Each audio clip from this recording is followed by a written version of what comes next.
अस्सलाम वालेकुम। अच्छा जी, आज हमारा लेक्चर 2 है। आज भी इंशाल्लाह 5-10 मिनट थोड़ी सी इकोनॉमिक्स की हिस्ट्री के बारे में बात कर लेंगे। जैसे कि मैंने कल भी कल तो थोड़ा सा इंट्रोडक्शन दिया कि इकोनॉमिक्स है क्या, तो आज थोड़ी सी उसकी हिस्ट्री के बारे में देख लेते हैं कि इकोनॉमिक्स एक्चुअली वर्क कैसे हुई और अर्ली एज के पीपल, शुरू में लोग क्या किया करते थे। ठीक है, हालांकि उनको ये नहीं पता था कि वो इकोनॉमिस्ट की तरह सोच रहे हैं, वो वही काम कर रहे हैं जो आजकल के दौर इकोनॉमिस्ट कहा करते हैं, लेकिन वो अपने लिविंग स्टैंडर्ड को बेहतर करने के लिए वो सारे काम कर रहे थे। ठीक है, तो देखते हैं अर्ली स्टेजेस में हुआ क्या करता था, लोग कैसे रहते थे और कैसे उनके तौर तरीके थे। तो हमने कहा long time ago people live in the cave, कहता बहुत अरसे पहले लोग गार में रहा करते थे। ठीक है, तो थोड़ी सी गार भी बना लेते हैं। ठीक है, उनको यहाँ पर रखवा भी लेते हैं। वो ऐसे करके गार में रहा करते थे कि घर शहर का तो कोई कंसेप्ट था ही कोई नहीं। सही, उन लोगों को कहा जाता था ये हंटर गैदरर है, ये शिकारी हैं। ये किसका शिकार करते हैं? उनका ये हंट फॉर फूड, ये फूड खाने के लिए शिकार करते हैं। दो चीज़ों का शिकार किया करते थे, एक जानवरों का, एक प्लांट्स का। ठीक है, कुछ प्लांट उन्होंने ढूंढे, सर्च किया, यार ये खाया जा सकता है। ठीक है, और एनिमल को कहा कि इसको भी फूड के तौर पर यूज़ किया जा सकता है। ठीक है, वहाँ पर तो जनाब साहब उस वक्त तो कोई कंसेप्ट नहीं था ना कि जनाब चीज़ों को पकाया जाए, मसाले भी लाए जाए, जनाब साहब कोई रोस्ट शोस्ट बनाया जाए, ऐसा कोई चीज़ नहीं था। ठीक है, कोई इतनी एडवांसमेंट नहीं थी, तो लोग सादी सादी जिंदगी गुजारा करते थे, एनिमल और प्लांट को हंट किया करते थे। तो एट दैट टाइम, उस वक्त food was exchange with food. जिसके पास कोई चीज़ होती थी वो अपनी चीज़ किसी को देकर उससे दूसरी वाली चीज़ ले लिया करता था, अगर उसने वो खुद हंट नहीं की होती थी। इकोनॉमिक्स में इस चीज़ को कहते हैं चीज़ों के बदले में चीज़ों का तबादला करना, उसको कहते हैं बार्टर सिस्टम। ये हम पढ़ने वाले हैं अपने मैक्रो इकोनॉमिक्स में पढ़ेंगे बार्टर सिस्टम क्या होता है। ये पूरा टॉपिक है हमारे पास। फिर उन्होंने सोचा यार खाना तो कम है हमारे पास, ऐसा तो नहीं चलेगा। ठीक है, मतलब याशी प्रोग्राम हो ही नहीं रहा। ठीक है, बड़ी मेहनत करनी पड़ रही है, खाना तो बड़ा कम है। सर्चिंग फॉर मोर फूड, वो और खाने के ढूंढने लगे, यार और खाना ढूंढते हैं। देखें, जब शुरू में अल्लाह रब्बुल इज्जत दुनिया बनाई होगी, उसके बाद सिलसिला चलता जा रहा होगा, लोग तो बड़े कम होंगे। उनको ये टेंशन नहीं होगी यार मुझे जॉब नहीं मिल रही होगी, ये टेंशन होगी यार मेरा बिजनेस ही चल रहा, उनको ये टेंशन होगी यार मेरे पास ना कुछ कपड़े आ जाएं, ठीक है, या मेरे पास कुछ अच्छा खाने को आ जाए, या मेरे को खाने को आ जाए। बस उनकी ये फिक्र होती थी। उस वक्त के लोगों की फिक्र ये होती थी कि हम बारिश से आंधी शांधी तो होती होगी मेरे ख्याल से तब भी, ठीक है, हमें कोई जगह मिल जाए, छत मिल जाए। ठीक है, वो उनको गार मिल गई बेहतरीन किस्म की। अब उनकी ये कोशिश होती थी कि क्योंकि कपड़ों का कोई कॉन्सेप्ट नहीं होता था, कोई फैक्ट्रीज नहीं थी, कोई मशीनरीज नहीं थी, कपड़े कैसे बनाए? ठीक है जी, धागा नहीं था। ठीक है, तो चलो उन्होंने वो तो सिस्टम कर लिया होगा ना कोई ना कहीं। ठीक है जी, तो असल मसला उनका था रोटी का, यार हम खाएं कैसे, खाना कैसे करें। तो उन्होंने ना सर्चिंग फॉर मोर फूड, उन्होंने और खाने की तलाश शुरू कर दी। जब और खाने की तलाश शुरू की तो हुआ क्या, सबसे फर्स्ट रेवोल्यूशन आया, एग्रीकल्चर रेवोल्यूशन। लोगों ने कहा, उन्होंने सोचा यार ये जितने भी प्लांट दरख्त लगे हुए हैं एवं लगे होंगे, कुछ ना कुछ चक्कर होना है। मतलब ऐसा होता होगा ज़मीन में कुछ, मतलब हम करें कुछ काम करें और हो सकता है ये खुद ब खुद उग गए। और उन्होंने ऑब्जर्व किया कि यार कुछ अर्से पहले यहाँ पे कुछ नहीं था और अब हमारे यहाँ पे कुछ चीज़ उगी हुई है, इसके मतलब ज़मीन कुछ ना कुछ करती है काम। ठीक है, तो कुछ ना कुछ इसमें मूवमेंट है। तो उन्होंने क्या किया, मुख्तलिफ उनके पास जो भी खाने पीने वाली चीज़ें थी, उन्होंने कुछ सीड्स को यूज़ किया। सीड को यूज़ करते हुए उन्होंने ज़्यादा प्लांट बनाने शुरू कर दिए, वो वाले जिनको वो खाया करते थे, जंगली पौधे नहीं, खाने वाले पौधे जिनको वो खाया करते थे। ठीक है, जैसे कि मिसाल के तौर पर सादी से बात करें, जैसे पालक होगी, साग हो गया, ठीक है, गोभी हो गया। मतलब गोभी तो शायद पता नहीं तब होती होगी कि नहीं होती होगी, ठीक है, अल्लाह जानते हैं, लेकिन तब पत्ते ही खाया करते थे। ठीक है जी, हाँ, तब मूली गाजर थोड़ी हुआ करती थी। ठीक है, तो उनकी याशी लग जाती। तो उन्होंने और प्लांट्स ग्रो करना शुरू कर दिया। जब उन्होंने ज़्यादा प्लांट ग्रो शुरू कर दिए, ये उन्होंने खुद एफर्ट की ना, यार ये चीज़ हम ज़्यादा खाया करते हैं, ये तो जंगल में ख़त्म हो जाएगी, तो हम क्या करेंगे। तो उन्होंने ये प्रोड्यूस करना शुरू कर दी। यानी कि उनको ये डर आ गया एक कॉन्सेप्ट का, यहाँ से स्कार्सिटी का, कि अगर ये चीज जो हम प्लांट खा रहे हैं अगर ये खत्म हो गया तो हम क्या करेंगे, हमसे जानवरों पर रह जाएंगे, ठीक है, अगर वो भी खत्म हो गया तो क्या करेंगे। तो स्कार्सिटी ने, लिमिटेड रिसोर्सेज ने उनको फर्दर सोचने पर, मेहनत पर मजबूर किया। उन्होंने कहा ठीक है यार, अगर ये खत्म हो जाए, खत्म होने से पहले पहले हम क्यों ना और उगा लेंगे, हम खत्म ही ना होने दें। तो उन्होंने प्लांट्स उगाना शुरू कर दिया, ग्रो करना शुरू कर दिया, कल्टीवेशन शुरू कर दी। आस्ता आस्ता उनके फॉर्म्स बनना शुरू हो गए। एक ही जगह पर उन्होंने ढेर सारे पौधे उगाना शुरू कर दिए, एक फसल टाइप बन गई उनकी, पूरे फॉर्म्स बन गए। उनका यार हमारे फॉर्म यहाँ है, हम रह रहे गारों में हैं, डिस्टेंस बड़ा पड़ता है, थक जाते हैं, ठीक है जी, तो क्यों ना हम यहाँ से आगे जा रहे फॉर्म, ये जैसे उन्होंने जहाँ फॉर्म बनाए, देखें अब भाई गारों में थोड़ी फॉर्म बनने हैं कि बन जाने हैं, पहाड़ों में तो फॉर्म नहीं बनने। जो फॉर्म बनाए होंगे उन्होंने तो एग्रीकल्चर फर्टाइल लैंड में, मिट्टी में फॉर्म बनाए होंगे ना। उनका यार हमने मिट्टी में सारे फॉर्म बनाए, फिर उसके बाद हम वापस चले जाते हैं गारों में, तो काफ़ी डिस्टेंस पड़ता है, कुछ और सोचते हैं, आइडियाज़ आ रहे हैं ना। जब इंसान परेशान होता है आइडियाज़ तब भी आते हैं, अच्छे हालात में आइडियाज़ कम आते हैं, बुरे वक्त में आइडियाज़ ज़्यादा अच्छे आते हैं। तो उन्होंने कहा यार हमने फॉर्म्स तो बना लिए, अब हम इतनी दूर दोबारा जाएंगे तो क्यों ना हम छोटे छोटे घर बना लें इस फॉर्म के पास, ये हमारा फॉर्म होगा, साथ हमारे घर होंगे। जैसे कि अगर हम मूवीज़ में देखें बाहर के ममालिक में, तो फॉर्म जहाँ पे बड़े बड़े फॉर्म्स होते हैं उसके साथ ही घर भी बने होते हैं, लोग वहाँ भी रह रहे होते हैं और ख़ुद फार्मिंग भी कर रहे होते हैं। तो हुआ क्या, जो केव्स थी, जो गारें थी, वो विलेज में कन्वर्ट होना शुरू हो गई, छोटे छोटे घरों में कन्वर्ट होने शुरू हो गई। तो लोगों ने केव्स को छोड़ते हुए विलेज का रास्ता अख्तियार कर लिया।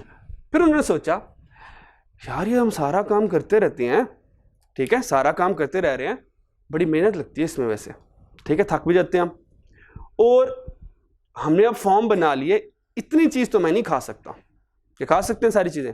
उसने कहा नहीं, उन्होंने कहा I don't want to be a farmer, मैंने फार्मर नहीं बनना, मैंने मेहनती नहीं बनना, ठीक है, मतलब मैं ऐसा क्यों ना करूं, कुछ सोचूं कि मुझे मेहनत ना करनी पड़े लेकिन फिर भी मेरा काम हो जाए। तो वहां से एक अनदर इकोनॉमिक एक्टिविटी जनरेट हुई, उन्होंने क्रिएशन ऑफ टूल्स, उन्होंने टूल्स दरियाफ्त करना शुरू कर दिया। मतलब कोई बेलचा दरियाफ्त कर लिया, कोई खोदने वाली चीज़ दरियाफ्त कर ली, कोई और चीज़ छोटी मोटी तैयार कर लिया जिससे हमारा काम करना आसान हो जाए।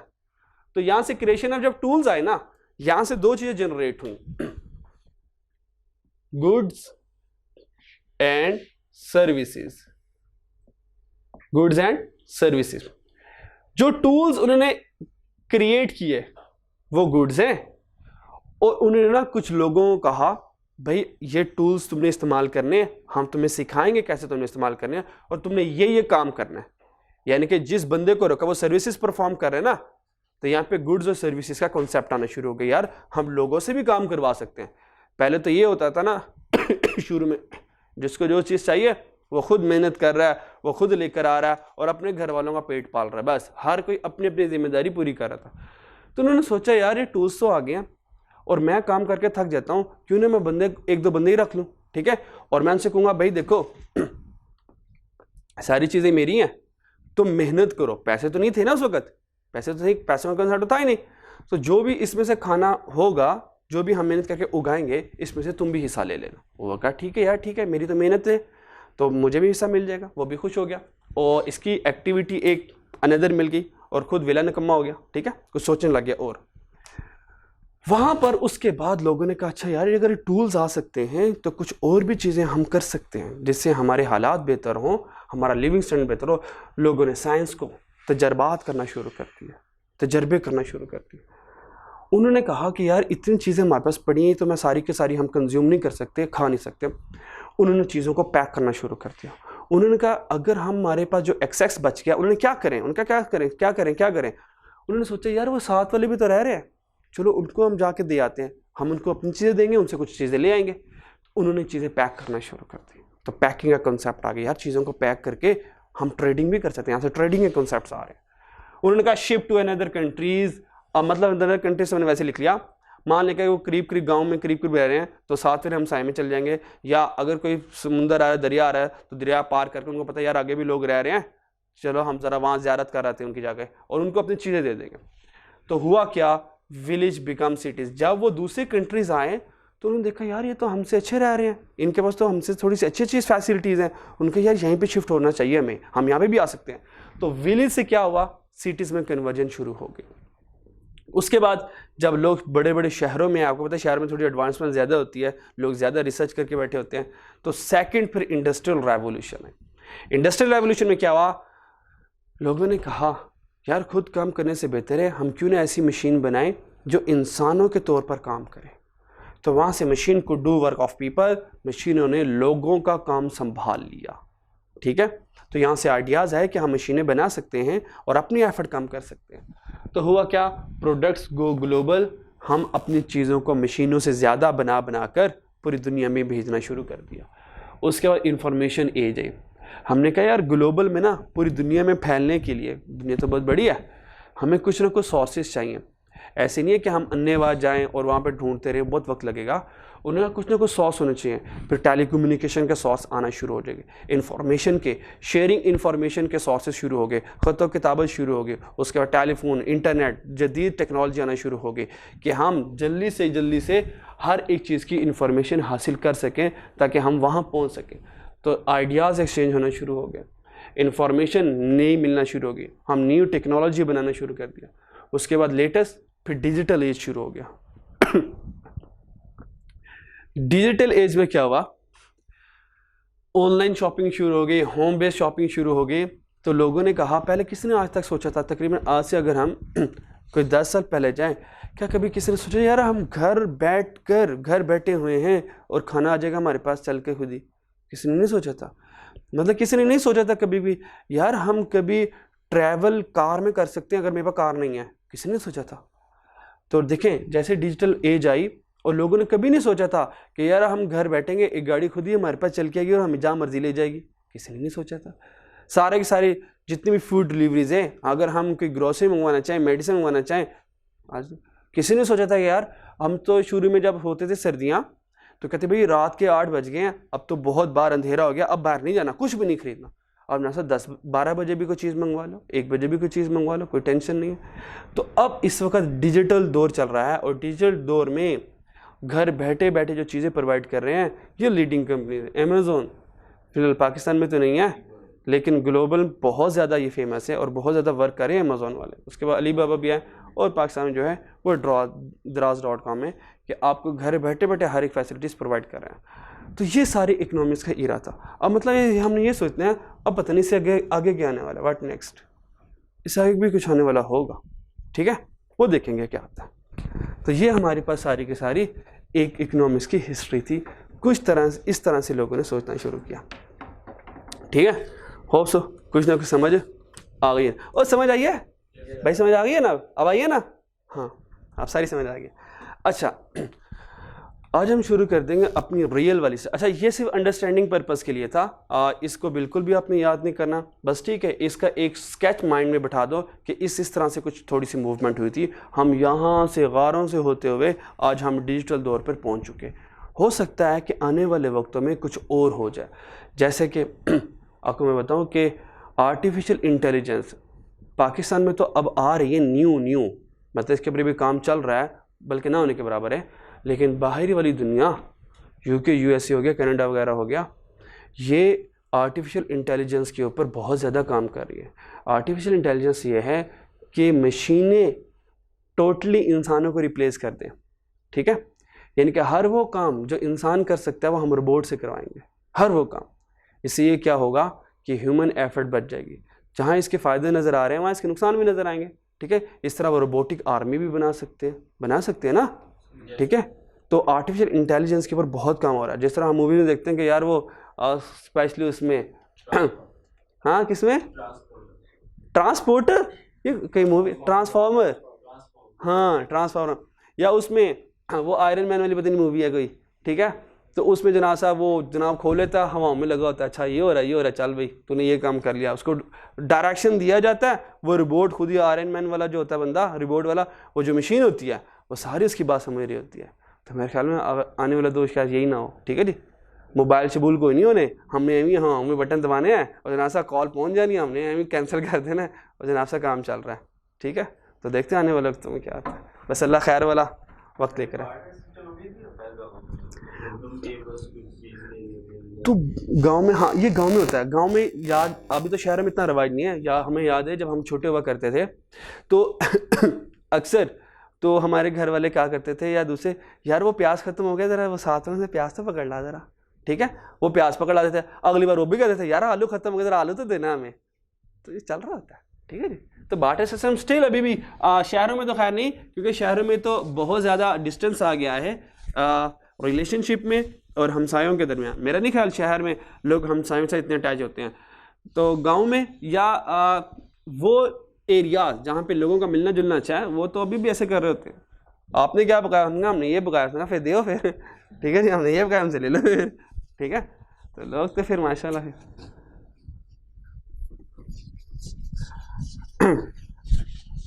असल में पहले रिसोर्सेज भी कम हुआ करते थे, लेकिन लोगों के दिल बड़े हुआ करते थे। लेकिन आजकल कुछ फैक्टर्स ने लोगों को मजबूर कर दिया, वो ना चाहते हुए भी खैर नहीं कर सकते। लोग कहते हैं यार हमने किसी का खैर की तो जब हम पर बुरा वक्त आएगा हमारे साथ कौन खड़ा होगा, तो इस वजह से लोग डरे हुए हैं, ठीक है। और इसमें बहुत ज़्यादा फैक्टर हमारा अपना भी है और हुकूमत का भी कहीं ना कहीं फैक्टर इन्वॉल्व होता है कि वो सही तरह से मैनेज नहीं कर पा रही होती है लोगों की नीड्स को, ठीक है।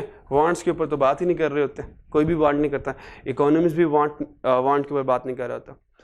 ये सारे के सारे चले गए। अगर हम इकोनॉमिक्स को इस्लाम में ढूंढें तो अल्लाह रब्बुल इज़्ज़त ने भी हमें इकोनॉमिक्स के बारे में बहुत कुछ बताया। अल्लाह रब्बुल इज़्ज़त फरमाते हैं अल्लज़ीना युनफिक बिस्मिल्लाहिर्रहमानिर्रहीम अल्लज़ीना युनफिकूना फिस्सर्राई वज़र्राई, वो लोग जो अल्लाह की राह में खर्च करते हैं गम में या खुशी में। खुशी का मतलब जब पैसे ज़्यादा हैं, गम का मतलब उसके पैसे कम हैं। तो अल्लाह रब्बुल इज़्ज़त फरमाते हैं वो लोग जो अल्लाह की राह में खर्च करते हैं गम में या खुशी में। आगे फरमाते हैं वल काज़िमीन अल गैज़ा, और जो लोग गुस्से को काबू करते हैं, वल आफ़ीन अनिन नास, जो लोगों के साथ भलाई वाला मामला फरमाते हैं, वल्लाहु युहिब्बुल मुहसिनीन, ऐसे नेक लोगों को, अल्लाह ने कहा सारे नेक लोग हैं, ऐसे नेक लोगों को अल्लाह बहुत पसंद करते हैं, ठीक है। तो अल्लाह फरमाते हैं कि अल्लज़ीना युनफ़िकूना फ़िस्सर्राई वज़र्राई, जो अल्लाह की राह में खर्च करते हैं गम में या खुशी में। इसका मतलब अल्लाह ये बता रहे हैं कि जो तुम्हें पैसा दिया जा रहा है वो तुमने खर्च करना है। किन पर करना है? जो इसके मुस्तहिक हैं। तो यहाँ से इकोनॉमिक्स का जो एडम स्मिथ ने वेल्थ का कॉन्सेप्ट दिया था, यहाँ से उसकी रूट निकलती है। अल्लाह ने कहा जब दौलत तुम्हारे पास आ गई, वो दौलत तुमने आगे डिस्ट्रीब्यूट करनी है। यहाँ से डिस्ट्रीब्यूशन ऑफ मनी का, डिस्ट्रीब्यूशन ऑफ वेल्थ का कॉन्सेप्ट निकलता है, जो हमारी इकोनॉमिक्स का मेन कॉन्सेप्ट है। अगर हम वेल्थ को डिस्ट्रीब्यूट नहीं करेंगे, हमारी इकोनॉमी जैम हो जाएगी, हमारी इकोनॉमी सही ग्रो नहीं करेगी। वेल्थ को डिस्ट्रीब्यूट करना बहुत ज़रूरी है। इंशाल्लाह मैक्रो में हम जाएंगे, बैंकिंग फाइनेंस में जाएंगे, मैं आपको बताऊंगा कि बैंकों में पैसा रखना कितना नुकसानदेह होता है। और इस्लाम क्या कहता है? इस्लाम कहता है और फिर फरमाया सूरह बकरा में फरमाते हैं अल्लज़ीना युमिनूना बिल-गैबी, और वो लोग जो ईमान लाए गैब पर, अल्लज़ीना युमिनूना बिल-गैबी व युक़ीमूनस-सलाता, और जो लोग नमाज कायम करते हैं। अगली बात व मिम्मा रज़क़नाहुम युनफ़िकून, और जो हमने उनको दिया वो उसमें से खर्च करते हैं। तो अल्लाह रब्बुल इज़्ज़त ये फरमाते हैं कि जो इकोनॉमिक्स इकोनॉमी कह रहे हैं ना, भाई मैंने कमाई, मेरी प्रॉपर्टी है, मेरी चीज़ है, अल्लाह ने कहा नहीं नहीं, ये कोई चीज़ तुम्हारी नहीं है। लेकिन ये आर्गूमेंट्स हम गोरों के साथ तो नहीं कर सकते ना, वो तो अल्लाह पर ईमान नहीं रखते, ठीक है। लेकिन हम आपस में डिबेट कर सकते हैं, बिल्कुल।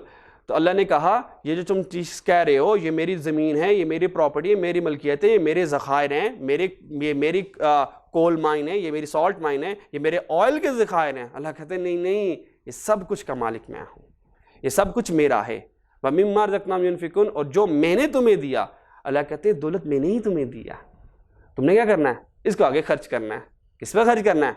अपने ऊपर भी और लोगों के ऊपर भी करना है, ठीक है। तो यहाँ से फिर इकोनॉमिक्स एक्टिविटी होती है कि पैसे को कभी ज़ख़ीरा नहीं करना। इस्लाम डिस्करेज करता है होल्डिंग ऑफ वेल्थ को, और इसे इकोनॉमी को अच्छा खासा धचका लगता है होल्डिंग ऑफ वेल्थ। फिर फरमाया इन्नमा अम्वालुकुम व औलादुकुम फितना, अल्लाह फरमाते हैं जो तुम्हारा माल है और जो तुम्हारी औलाद है ये तुम्हारे लिए आजमाइश है। फिर माल का जिक्र आया। अल्लाह ने कहा ये जो माल कमाना है ये नाहक तरीके से नहीं कमाना। जिस तरह एडम स्मिथ कह रहा था कि भाई अगर दौलत होगी तो खुशहाली आ जाएगी, दौलत से ये हो जाएगा। उसने कहा ठीक है, अल्लाह ने कहा कि दौलत तुम्हें मिलेगी लेकिन ये तुम्हारे लिए आजमाइश होगी। हम ये देखेंगे क्या दौलत तुमने हलाल तरीके से तुमने कमाई है या हराम तरीके से कमाई है। क्या दौलत कमाते वक्त तुमने किसी का हक मारा है या नहीं मारा। ये दौलत कमाना आजमाइश है, तो मेरी हदूदों को क्रॉस नहीं करना। तो बेसिक इकोनॉमिक प्रिंसिपल हमें कुरान से भी मिलते हैं कि अल्लाह रब्बुल इज़्ज़त ने हमें पहले ही डायरेक्शन दे दिया है कि आपने माल कमाना कैसे, हाउ टू अर्न वेल्थ। ये एडम स्मिथ के मेन प्रिंसिपल है। जब इंशाल्लाह हम स्टार्ट करें मैं आपको थोड़ा सा गाइड करूंगा। ये मेन प्रिंसिपल में से है हाउ टू अर्न वेल्थ, दौलत कैसे कमानी है। उसके बाद दौलत खर्च कहाँ से करनी कहाँ पर है, तो करनी कैसे है, अर्न कैसे करनी है। अल्लाह रब्बुल इज़्ज़त फरमाते हैं कि भाई हलाल तरीके से अर्न करनी है। खर्च कैसे करनी है, दूसरे लोगों पर खर्च करनी है, ठीक है, और अपने ऊपर भी खर्च करनी है, दौलत को जमा नहीं करना, ठीक है। तो ये सारे के सारी कुछ इंट्रोडक्शन होगी, कुछ हिस्ट्री होगी। तो आज हम अपना रियल लेक्चर स्टार्ट करते हैं। देखें, हम लेक्चर स्टार्ट करेंगे चैप्टर नंबर 2 से, ठीक। चैप्टर नंबर 1 से इसलिए नहीं, ये मैं कल बता चुका था, शायद बता चुका था, ठीक है। तो हम बस चैप्टर 2 से स्टार्ट करने चलते हैं। तो चैप्टर 2 हमारे पास डिमांड एंड इट्स डिटर्मिनेंट। तो ये हमारा चैप्टर 2 है।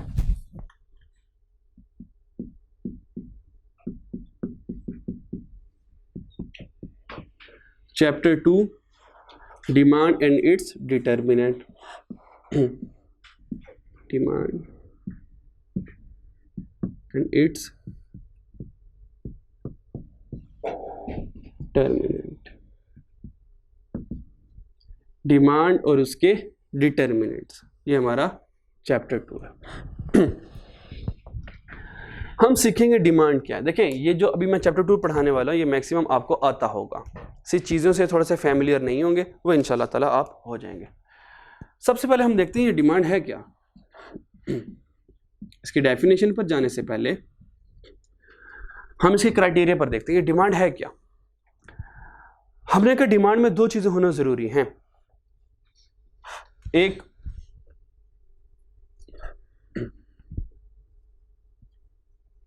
वांट प्लस परचेजिंग पावर, ये 2 चीजें होना जरूरी है, एक वांट, दूसरा परचेजिंग पावर। फिर ये डिमांड पूरी होगी। यानी क्या, अगर मैं थोड़ी सी इक्वेशन बनाना चाहूं तो ये बनेगी demand is equal to want plus purchasing power. कैसे, देखिए, मान लें कि गर्मियां हैं और हम चाहते हैं यार बाहर बहुत गर्मी है, हम कोई एसी ख़रीद लें ताकि जब हम घर आएँ तो बेहतरीन एक ठंडी इन्वायरमेंट में हम रह सकें। मतलब मैं चाहता हूँ, मेरी ख्वाहिश है, मेरी डिज़ायर है कि मैं एसी को ख़रीदूँ, लेकिन एसी ख़रीदने के लिए मेरे पास पैसे नहीं है। एसी ख़रीदने के लिए मेरे पास पैसे नहीं है, मतलब मेरी परचेजिंग पावर नहीं है कि मैं एसी ख़रीद पाऊँ। क्या मेरी ख्वाहिश पर कोई प्रोड्यूसर चीज़ें बनाएगा, जबकि उसको पता है कि यार मैं चीज़ बना लूंगा लेकिन ये मुझसे खरीद नहीं पाएगा, क्या वो चीज़ें बनाएगा? चलें, वो तो नहीं बनाएगा, वो अलग बात है। क्या ये मैं चीज़ खरीद सकता हूँ? नहीं खरीद सकता, क्योंकि मेरे पास पैसे नहीं है। तो मार्केट में इसकी डिमांड क्रिएट नहीं होगी, सिर्फ ख्वाहिशात पर डिमांड क्रिएट नहीं होती। नेक्स्ट, एक बंदा है, उसके पास मिलियंस ऑफ रुपीज़ हैं, अच्छा खासा अमीर बंदा है, उसकी हाई परचेजिंग पावर है, वो कुछ भी खरीद सकता, लेकिन वो डायबिटिक पेशेंट है, उसका शुगर है। क्या वो मिठाई खरीदना चाहेगा? वो नहीं खरीदना चाहता, कहता नहीं यार मैंने मिठाई नहीं खरीदी, मतलब ये तो मेरे लिए ज़ाहिर ही है, मतलब आप तेरे ज़ाहिर क्यों खरीदूंगा। मीन उसके पास परचेजिंग पावर है लेकिन वो स्वीट नहीं खरीदना चाहता। क्या स्वीट की, मिठाई की डिमांड क्रिएट होगी? नहीं क्रिएट होगी। इट्स मीन डिमांड के लिए कौन कौन सी चीज़ें चाहिए? ख्वाहिश का होना भी ज़रूरी है, उस ख्वाहिश को पूरा करने के लिए पैसों का होना भी ज़रूरी है, तो तब डिमांड क्रिएट होगी। तो याद रखिएगा, डिमांड हमेशा 2 चीज़ों से बनेगी, एक वांट, आप चीज़ें खरीदना चाहते हो, प्लस एबल टू बाय, आप कितनी चीज़ें खरीद सकते हो, पैसे हैं या नहीं है, अगर हैं तो डिमांड क्रिएट हो जाएगी। बस समझ आ रही है? अब डिमांड की डेफिनेशन देखते हैं जो आप लोगों ने याद करनी है।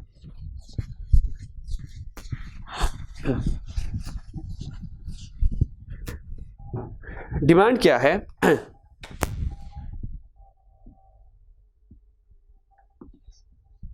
Demand is a quantity of goods which buyers are willing and able to buy at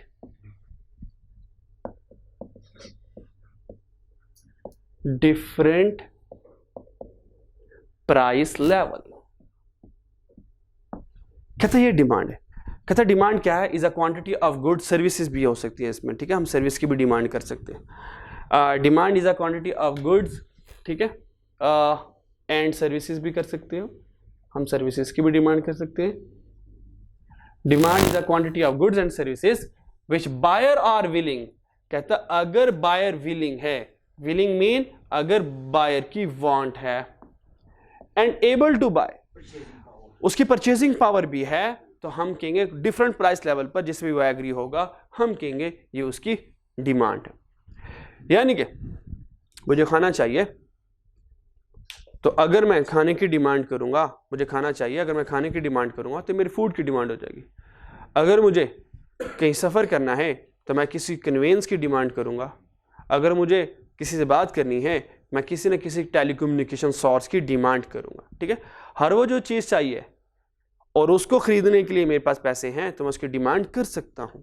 मैंने कपड़े खरीदने हैं, मेरे पास पैसे हैं, मैं जाके कपड़ों की मार्केट से डिमांड कर सकता हूँ और मैं कपड़े मार्केट से खरीद भी सकता हूँ। लेकिन अगर मैं कपड़े खरीदना चाहता हूँ लेकिन मेरे पास अभी पॉकेट में इतने पैसे नहीं हैं, तो मैं क्या करूँगा? प्लान कर लूँगा। मैंने कहा ठीक है यार अभी पैसे नहीं है, लेकिन जैसे पैसे आएंगे मैं खरीद लूँगा, ठीक है। तो ये हमारी डिमांड होती है। मुश्किल तो नहीं था। चले नेक्स्ट, डिमांड के डिटर्मिनेंट्स। Determinants of demand. ठहर जा, अभी बताता हूं। Determinants of demand. डिटर्मिनेंट का मतलब क्या है? डिटर्मिनेंट का मतलब होता है फैक्टर्स दैट इन्फ्लुएंस डिमांड। कहता डिटर्मिनेंट वो फैक्टर्स होते हैं जिससे डिमांड इन्फ्लुएंस होती है। इन्फ्लुएंस का मतलब असर अंदाज होती है। इन्फ्लुएंस का मतलब असर अंदाज होती है, या इन्फ्लुएंस का मतलब डिमांड चेंज होती है। डिमांड क्या होती है? चेंज होती है। तो नॉर्मली अभी इस लेवल के लिए डिमांड चेंज होने का मतलब क्या? या तो हमारी डिमांड इंक्रीज होगी या तो हमारी डिमांड डिक्रीज होगी। सही है? डिटरमिनेंट का मतलब क्या? ऐसे फैक्टर, शॉर्टकट कर रहा हूं, बहुत स्पेसिफिक हो रहा हूं। डिटरमिनेंट मीन ऐसे फैक्टर जिससे या तो डिमांड इंक्रीज होगी या तो डिक्रीज होगी, इनको डिटरमिनेंट्स कहते हैं। सबसे पहले वाला डिटरमिनेंट, अब ये सारे आपने बताने हैं, अब अगली इकोनॉमिक सारी आपने मुझे पढ़ानी है। सही है? मैंने से आपको गाइड करना है। नहीं ऐसे ही है, बिल्कुल बिल्कुल सारी इकोनॉमिक्स आपको आती है माशाल्लाह, ठीक है। हाँ, तो थोड़ी सी बस उसको इनलाइटन करने की जरूरत है। Number 1, price of a product. किसी भी प्रोडक्ट की प्राइस आपको मैं सपोर्ट करूंगा, बाकी आपने खुद बताना। मुझे ये बताएं, अगर एक प्रोडक्ट महंगी सेल हो रही है, लोग ज्यादा खरीदेंगे कम खरीदेंगे? क्यों? क्योंकि हैबिट है भाई, वो बहुत महंगी सेल हो रही है, मेरे पास इतनी परचेसिंग पावर नहीं है। तो जब एक चीज हाई रेट पे सेल हो रही होगी, लोग कम डिमांड करेंगे, लोग कम खरीदेंगे। और अगर उसी प्रोडक्ट पर कोई प्रमोशन, कोई डिस्काउंट, कोई सेल लग जाए और उसकी कीमत कम हो जाए, अब लोग क्या करेंगे? डिमांड ज्यादा हो जाएगी। अक्सर जब भी 50% 70% लगा होता है तो अच्छा खासा लोगों का रश लगा होता है, ठीक है। सेकंड डिटरमिनेंट, ये जो प्राइस ऑफ अ प्रोडक्ट है, ये डिमांड का मेन डिटरमिनेंट है, ये प्राइमरी डिटरमिनेंट है। ये प्राइमरी डिटरमिनेंट का मतलब क्या, इंशाल्लाह ये कल बताऊंगा आपको। ये प्राइमरी डिटरमिनेंट है। इससे नेक्स्ट डिटरमिनेंट